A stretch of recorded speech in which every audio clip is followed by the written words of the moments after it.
but it wouldn't be nothing without a woman. Hey, started out riding man with the geezers when this shit didn't work. Talking about the chick. All of them times my bad ass still ain't listen. Was living, but taught me the ways that they. Happy Wednesday. I am your podcast bestie, Danny Marie. I come to you live Monday through Friday, 12:30 p.m. Pacific Standard Time to talk all things podcasting, AI, and we sprinkle in some pop culture. There's a lot of pop culture news out there that we're going to address today. But today, unpacking the real cost of going viral is the main topic, and why visibility, fame, and internet attention aren't always as glamorous as they seem. From Jools Lebron's honesty about virality to Cheyenne Bryant's conversations around credibility and the lack thereof, to debates around integrity, compromise, and celebrity culture, we're discussing the emotional, financial, and personal realities behind becoming the moment online in today's creator economy. Now, reminding you, Saturday, we do host an online meetup, and you can visit podcastpeeps.com for more information. But before we get into the juicy topics, let's cover some of the AI basics. You know what? Before we do that, even before that happens, if you don't know, I am Danny Marie again, your podcast bestie. I help businesses and creators use podcasting as a marketing tool so they can build trust with their audience and turn listeners into customers through clear content strategies and training. And by the way, if you are a business owner or advertiser, I help you get in front of the right audience so you can increase sales and brand awareness through podcast promotions, creator partnerships, and live activations. And we have to come with the word of the day. This is your podcast creator vocabulary owned audience, an audience you can directly reach outside of the algorithm. For example, email lists, membership communities, text lists, including Discord, school groups.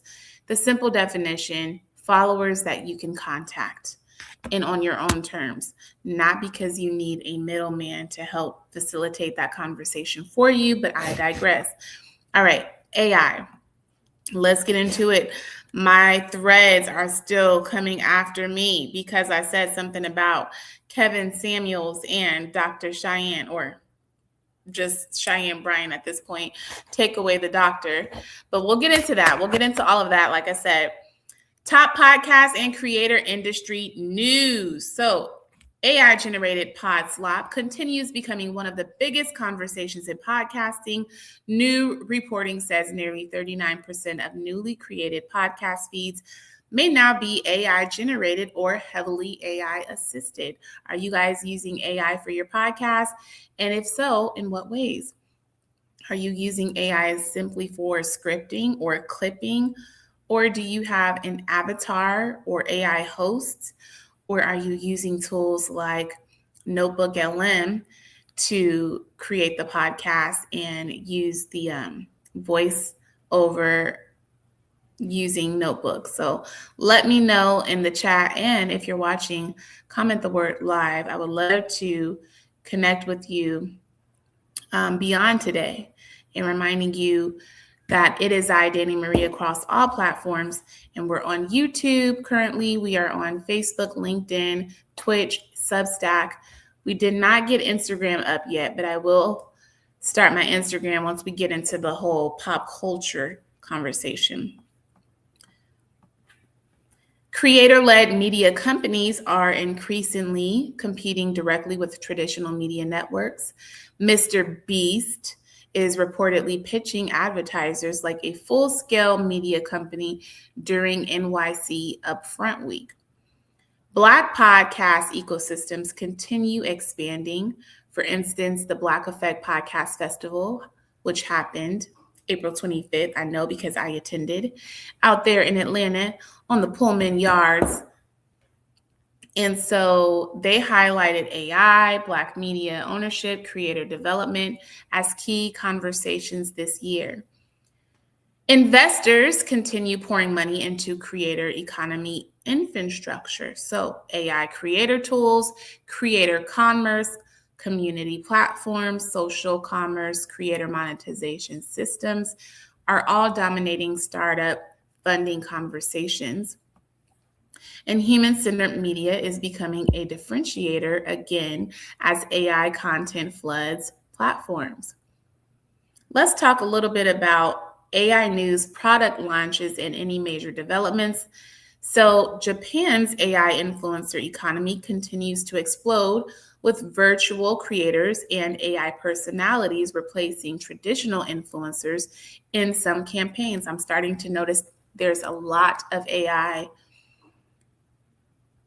shows, miniseries, because right now micro dramas are becoming very popular. So I'm starting to see an influx of AI influencers in micro dramas now. And so now to hear that it's out there in Japan and kind of creating the same buzz that it's here doing in the US, I'm not surprised. AI also, podcast creation tools continue scaling aggressively. Companies are reportedly producing thousands of AI generated podcast episodes daily. So now it's not just your counterparts that you're competing with who felt like it was all on the same level playing field, but now you have big corporate who are now producing at such a high level and putting out content in the thousands.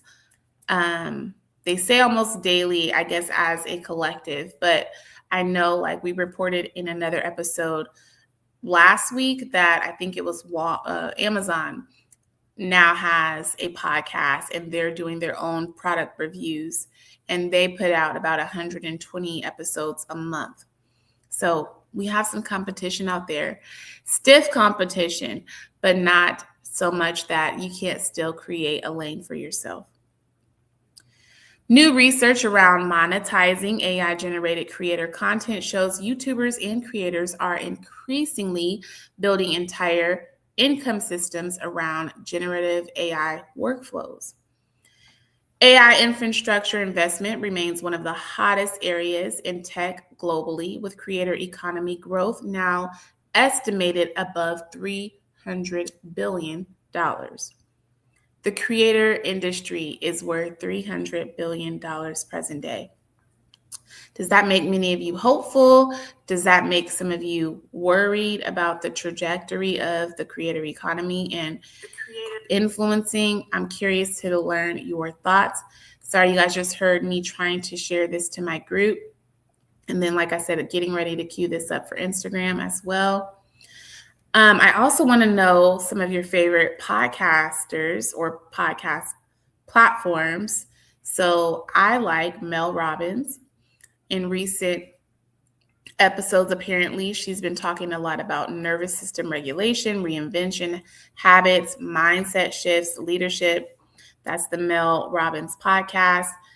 I don't listen to Gary Vee, but I know that he influences the culture, so it's almost something you have to pay attention to. So some of his current talking points: AI disruption, creator speed, attention economics, brand positioning, entrepreneurship during media shifts. Emma is another person that I listen to just because of her business acumen. So luxury branding, entrepreneurship, scaling a business, and woman-led creator ecosystems. And that's Aspire with Emma Green. Love listening to 7 p.m. in Brooklyn, though I haven't watched them in a little while. Of course, they talk a lot about sports, including NBA playoffs, sport media narratives, athlete branding, entertainment crossover culture. So I think that's huge, that entertainment crossover culture piece.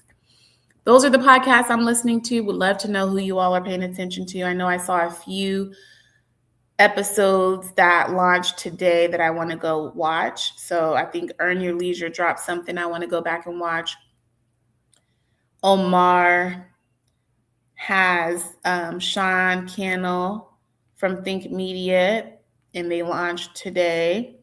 And then The Selective Ignorance is a new podcast that I'm not so privy to. Like, I've watched one of their episodes so far, but I think I'm going to go back and rewatch. And that is Mandy B. So she comes from Decisions, and Horrible Decisions. And now she has also the Selective Ignorance podcast. And there was a segment in there where former Hot 97 radio host Rosenberg was saying that he basically birthed and created Charlemagne the God. So that was one of the episodes I want to go back and listen to as well, because obviously that is very jarring to hear Rosenberg say that he believed he birthed Charlemagne. And it's like, then why don't you have, I mean, I know he's getting paid with the whole relationship he has with the WWE. I know he's getting paid from them. And then he just got fired from Hot 97. So I don't know where all of his money comes from. But Charlemagne the God is in the Hall of Fame, nationally syndicated radio station, has his own network, and puts on his own festivals.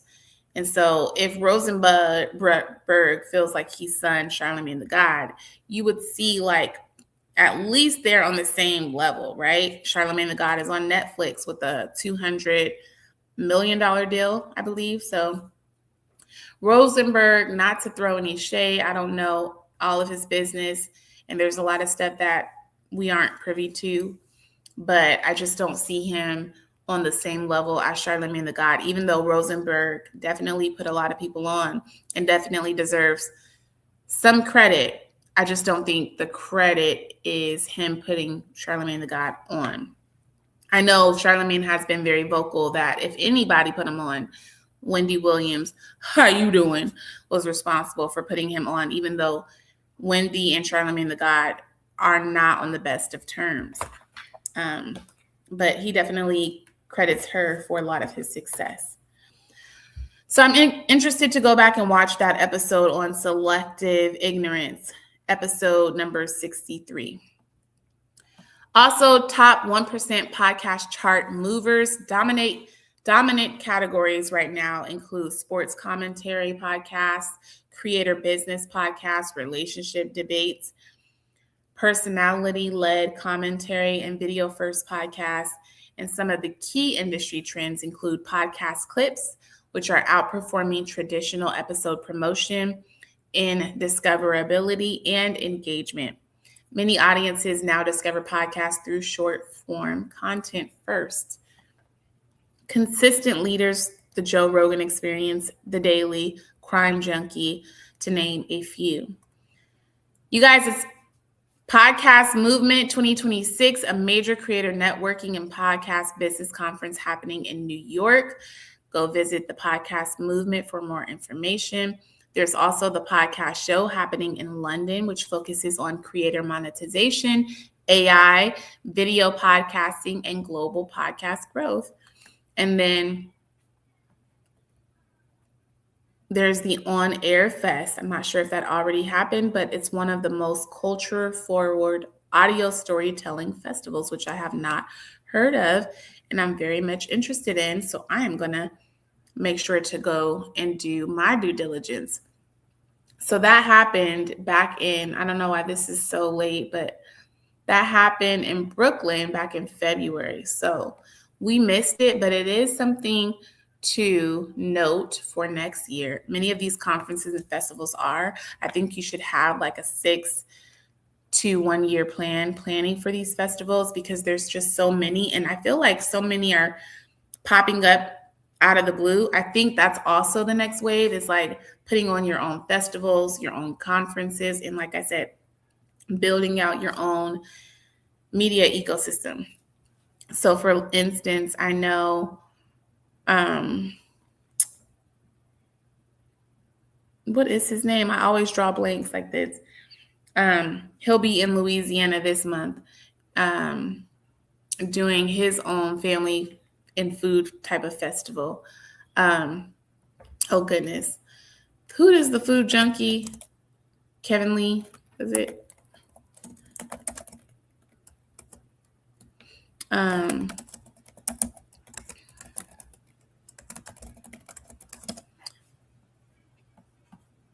Oh my Lord. Yeah, this is horrible. You know who I'm talking about. He's the food junkie. He loves doing the food reviews. He became very famous. I got it. I bought it. I liked it. I rated it. Y'all know who I'm talking about. Y'all let me know because I just drew a blank. But, I know he's doing his festival. There's so many people popping up with festivals, and I think it's something worth considering. Depending where you are on your podcast journey, you might feel like right now it's kind of too early, and that might be the case. But what you can start doing is doing your own online meetups and then grow to in-person meetups that are happening on a more frequent basis, and then start to travel to these like smaller spots and build your audience. And then for the people that continue to follow along, you're tracking that information and data. And then at some point, it might be worth your while to do a festival or a conference based on how many successful small events you've created. All right, we already talked about the vocab. Owned audience, an audience you can directly reach outside of your algorithm. And let's get into the real topic of the hour. So yesterday I talked a little bit about Jools on the Tamron Hall show, right? And so Jools Lebron was recently on Tamron Hall, and she talked about her backstory. So she had been a media influencer and content creator since back in 2011. And of course, some people knew her for being an influencer. She did makeup, lifestyle content, and things alike. And she did not go viral, even though, she didn't have her big moment because a lot of her videos had already been getting like 25 million views since she's been at this for so long. But it wasn't until her viral video, very demure, very mindful, that she had her quote unquote big break. And so in this video on the Tamron Hall show, she was basically talking about, how in the moment it felt good, but honestly, there was a lot of stuff that she suffered behind the scenes from feeling like she was pigeonholed and she was having to still live up to that viral moment, very demure, very mindful, and where she used to get paid maybe $5,000 or $2,000 for a video. Now she's getting offers like $45,000 or $80,000 for a video. And what that basically did to her, how it pigeonholed her, how it was a part of her becoming very depressed because she felt like she could never outlive that moment. She thought that it was going to open doors for other opportunities, but everybody just wanted her to constantly just refer back to very demure, very mindful, even though she felt like she had done so much work, having put on for so many years since 2011. Why is it that all you guys are interested in is having me to talk about this one thing? So she felt very, like it was very one-dimensional and it just wasn't feeling good. And then I think she had to get a job at some point, and then people called her out for recognizing her at this job that caused her to be depressed.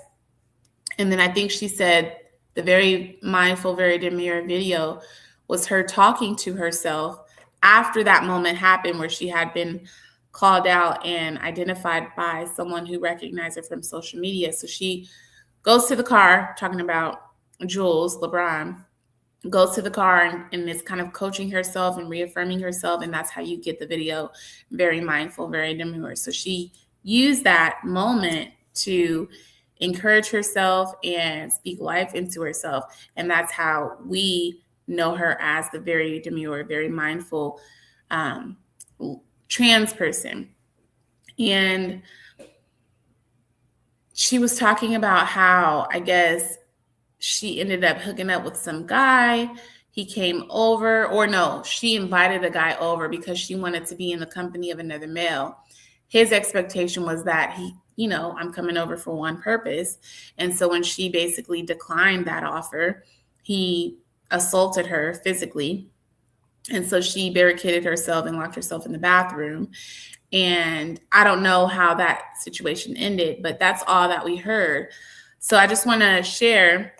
And again, we're talking about the real cost of going viral. So sometimes we put these people on pedestals and we applaud people for putting in the work. And then finally they get this big moment, not realizing everything they had to do to get to where they are, not realizing how much time and effort. So she actually had been doing things since 2011. And we only knew her for very recently, the very demure, very mindful viral video. So putting in the work, not feeling seen, not feeling noticed, going through physical assault, and all of these things. So I'm going to stop talking and I'm going to let her do the talking for you. Play this clip.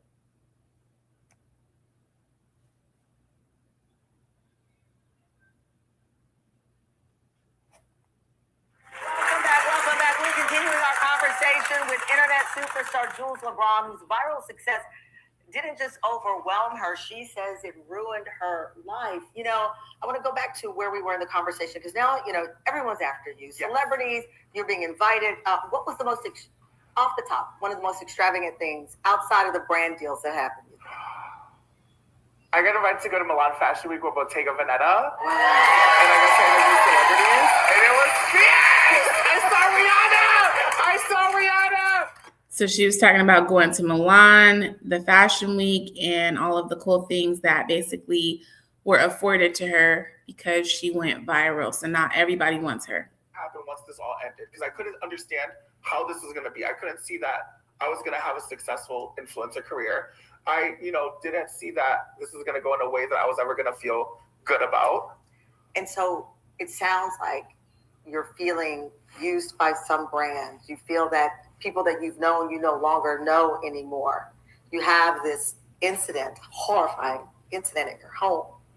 And the drug helps the isolation. Yeah. You're masking. Because when I'm by myself, I don't have to answer emails about brands. I don't have to be Jools on the internet. I can just be me, and the things that matter to me are important again. My dolls and my makeup are important again. And outside of that, nothing that I had to say mattered. There is so many things that would happen at events, different brands that took super advantage of me that if I open up about now, I'm hard to work with. So how she's blackballed for everything she experienced in the industry. She had basically suffered a lot in silence, things that she couldn't talk about, I guess, until recently when she started to do these interviews. But, we always say that the grass is greener on the other side, and we don't know what people are actually going through. So we always want to compare. We put people on a pedestal. The moment they piss us off, we take them down off the pedestal, not realizing the sacrifices people have to make, not realizing how they're blackballed in the industry, not realizing the assault that some of them experience.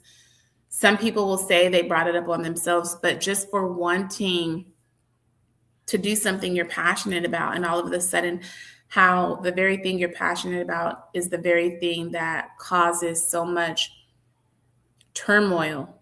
So yeah, I mean, what is the cost of going viral and being famous and being a celebrity or whatever? Sometimes I guess it comes with the perks. It comes with notoriety, recognition. It comes with everybody wanting to throw things at your feet. And the moment that all of that crumbles, who are you as a person? You have to be locked in with who you are as a creator, as a person, as a mom, as a parent, as a daughter, as a sister, as a brother, as an uncle, as a teacher, whatever it is that you do. Just be humble and do that and live in that, because this world didn't give it and they can't take it away, but they swear they can. And it has impacted a lot of people that we know, from the Michael Jacksons to the Princes of the world to the Kurt Cobains. I mean, everybody you can name. Media and notoriety and celebrity has its bittersweet moments. But that's enough on Jools Lebron. Prayers for her. Cheyenne Bryant is the next person I want to talk about. So Cheyenne Bryant was on The Breakfast Club. And let's try to get the clip, because I did not watch the Breakfast Club interview myself. But of course, when I woke up, that's all over everywhere. So she's explaining to us her credentials, or the lack thereof. And if you don't know, she is here in this picture. All right, let's hear from her addressing this on The Breakfast Club. As far as I know, she was talking about, she went to Argosy. She tried to get her credentials, her transcripts, but Argosy's closed. And now there's so many people across Threads and wherever else that are talking about this. So this is Lauren LaRosa on The Breakfast Club asking Dr. Bryant this question.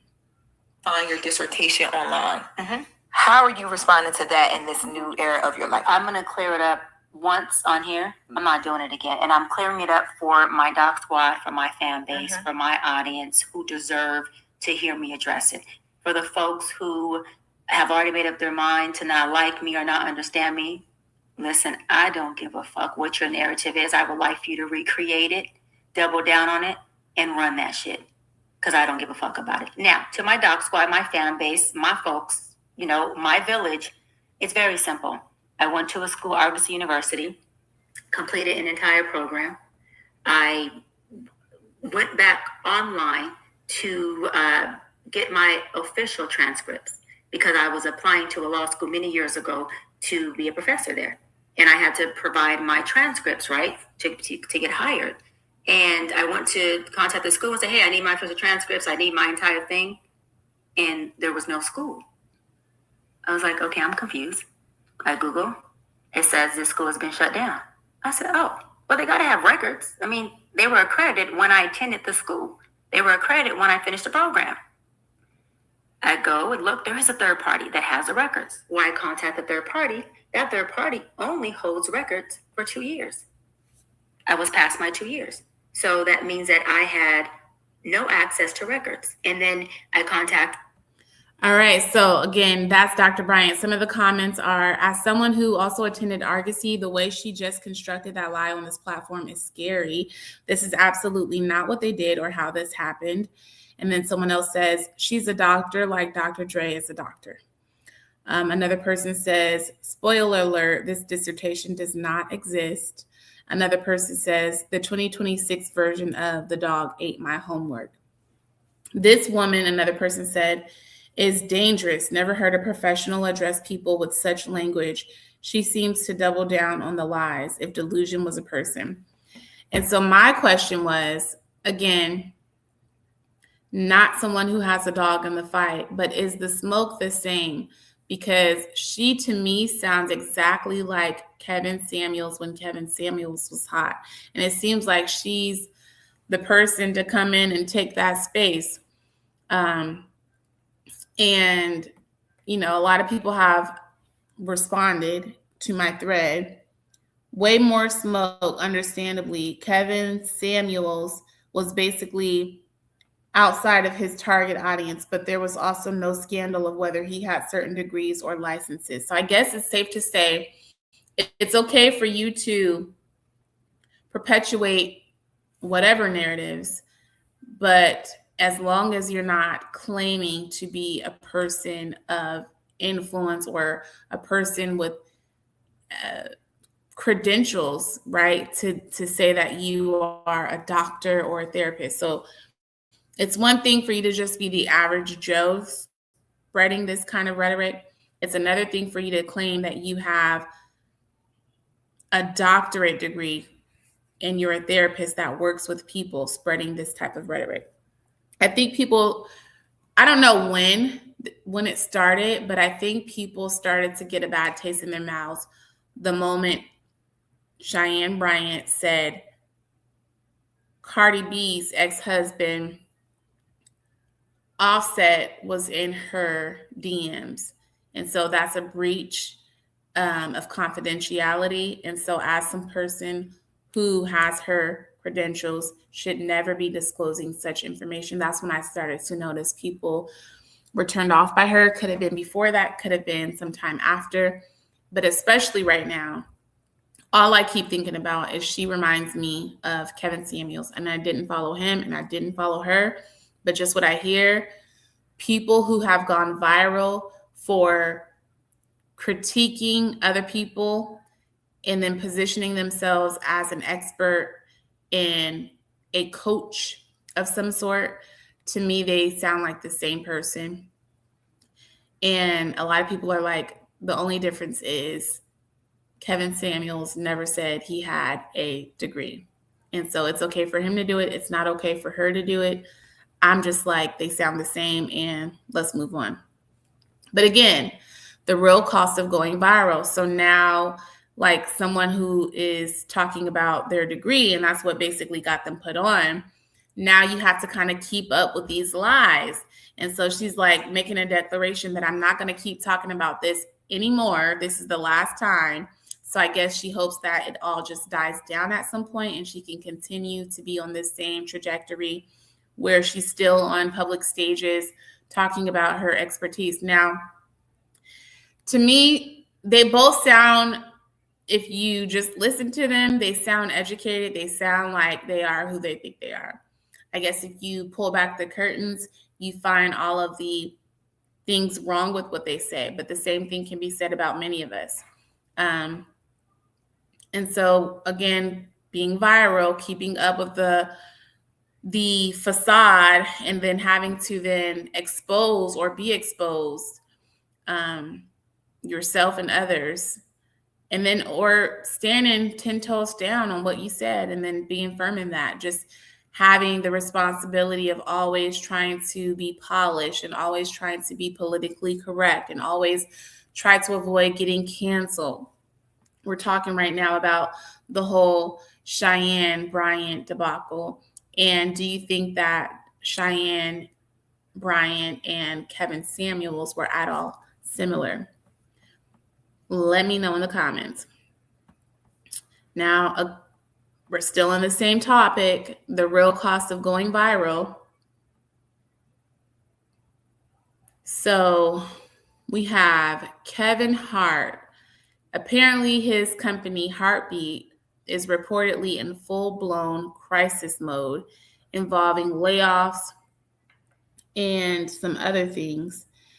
Now, I remember a few weeks ago, he was on the Sherri Shepherd show. And if I'm not mistaken, Sherri Shepherd is on her way out the door. They did not renew her season. And so here comes Kevin Hart. They have his silhouette.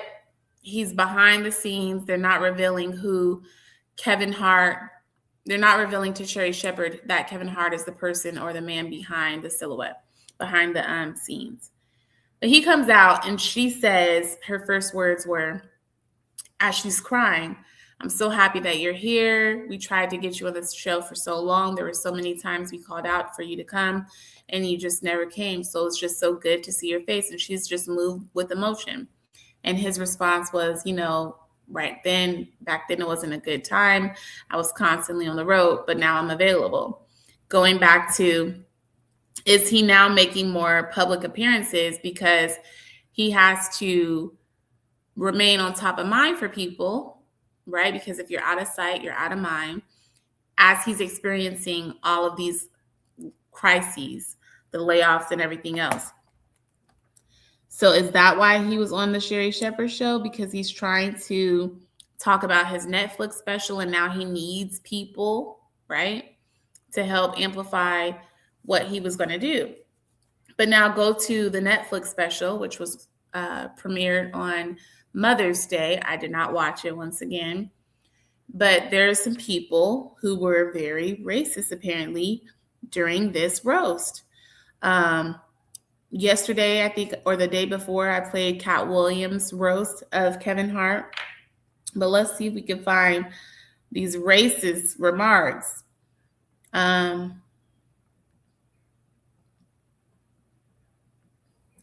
Of Kevin Hart. And then everybody's like, well, it's comedy at the end of the day. It shouldn't matter. My thing was, why aren't you, and I did not hear not one clip, so I don't know. But if your point is to roast Kevin Hart, how did George Floyd even become a talking point? Like, how did he even get involved? Let that man rest in peace. I mean, I guess I involved Kevin Samuels, so he got it straight too. But let me see. So, you know, Kevin, they told me not to mention your kids on this roast, but I must say, you did good. They've gotten so big, they now buckle Kevin up in the car seat. It's true, he lost his gig hosting the Academy Awards because of some homophobic tweets, but you'd be homophobic too if you were eye level with everyone's cock. He got into a fist fight on a private plane, proof that no matter how much money black people have, they're still just gonna act like ninjas. This fight. Like Bill Cosby, Hart is a black comedian from Philadelphia, and like Bill Cosby, women don't know when Kevin is inside of them. You've done good though, Kevin. The black community is so proud of you right now. George Floyd is looking up at us all laughing so hard that he can't breathe. God bless you, Kevin. God bless this room, and God bless the United States of America. So yeah, very controversial. A lot of people were not happy. I know I saw some posts from Lonnie Love who says it was very distasteful. And at this point, it's not funny. Kevin on stage said the same thing. Him being a comedian, said that I have had so many different interactions with these type of comedians, and the jokes are old. They're dry. It's not funny. Find something else. And I think many of us all agree. But again, the cost of virality. So now Kevin Hart is this mega star, and he's been able to cross over. So he started with Soul Plane, and now he's been able to cross over into other spaces with other communities. And so now he's also over there. I put Kevin Hart up there with Charleston White and academics, people I don't follow. They may be from the culture, but they're not of the culture. They don't represent all of us. We don't agree. They talk crazy a lot of times. And so I guess Kevin Hart was defending the comments made about George Floyd. It's comedy. Nothing is off limits when it comes to comedy. Everybody else is saying that this is distasteful.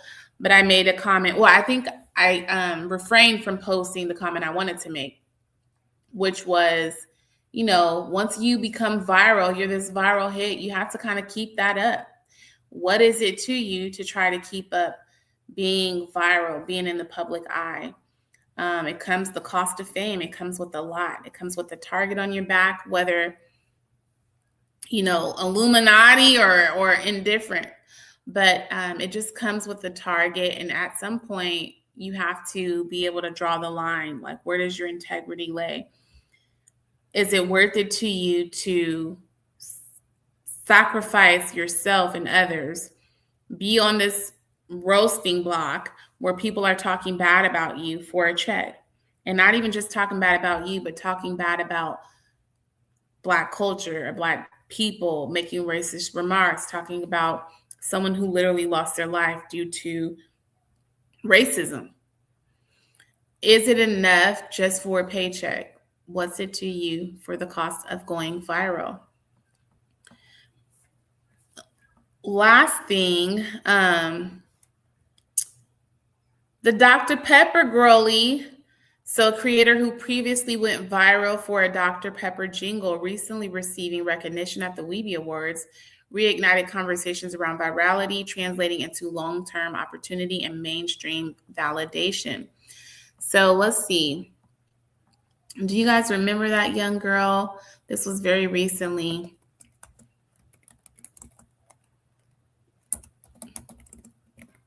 At the Weebie Awards.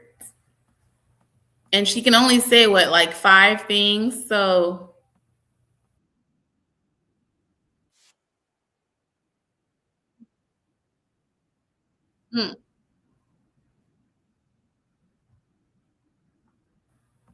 I think she was the one that came up with this.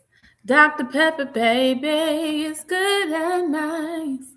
Dr. Pepper, baby, is good and nice.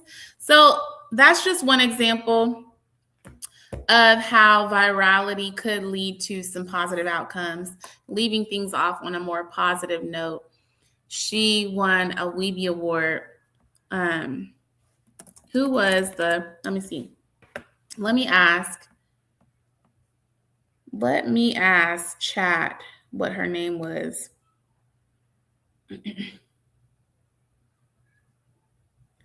What was the young lady's name who recently went viral for creating a Dr. Pepper jingle?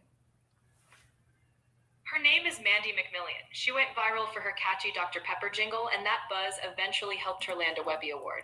Quite a ride from a simple tune. So yeah, what was the award that she won at the Weeby Awards? She snagged a Webby Award in the Best Creator or Influencer Collaboration category. Her Dr. Pepper jingle really struck a chord, and that collaboration stood out as award-worthy. Very dope. So I was basically talking to all of my podcast peeps and content creators online today about the real cost of going viral. So we mentioned Jools Lebron. We mentioned Cheyenne Bryant, who was talking about her degree that apparently she doesn't have. Talked about Kevin Hart, who actually let a lot of things slide that were racist at the recent roast session featured on Netflix. And then we wanted to end with a more positive note, talking about the influencer Mandy, who created the Dr. Pepper jingle. But what do you have to say about the topic? Going viral is like a double-edged sword. It can open doors, but it can also put a magnifying glass on everything. People like Jools and Cheyenne highlight how credibility or perception can shift in a blink. Kevin Hart? Well, when you live in the spotlight, you're always one misstep away from a PR storm. But on the flip side, Mandy's story shows that sometimes virality is a platform for something truly earned. The trick? If you're going to go viral, make sure you're ready to own the whole story. Good and messy. Love that. Excuse me. Love that. Going viral is like a double-edged sword. It can open doors, but it can also put a magnifying glass on everything. Very true. More podcast conversations centered around what's going on virally. It actually does cost you. Integrity versus success, mental health conversations, public perception, and monetizing visibility without losing yourself. So that was the theme of today's conversation, you guys. That's all I wanted to share with you all today. The AI news, the pop culture news, and then leaving you with this. What is it to you? The cost of going viral. Will you be a person who, no matter what, tries to be a person of integrity? Or do you think that life comes with some sacrifices and compromises, and that's the only way, because the world that we live in is not fair? And you have to gotta do some curious stuff just for you to get where you want to go in this lifetime, because that's the way of the world. So let me know in the comment section. I'd be eager to hear from any of you. My name again is Danny Marie. The vocabulary word of the day was owned audience. And I will see you all tomorrow on Thursday, 12:30 p.m. Pacific Standard Time. This is a man's world. Hey. But it wouldn't be nothing without a woman. Hey. Started out riding, man with the geezers when this shit didn't work out the pot about the cheek. All of them times my bad ass still ain't listen, was living, but taught me the ways of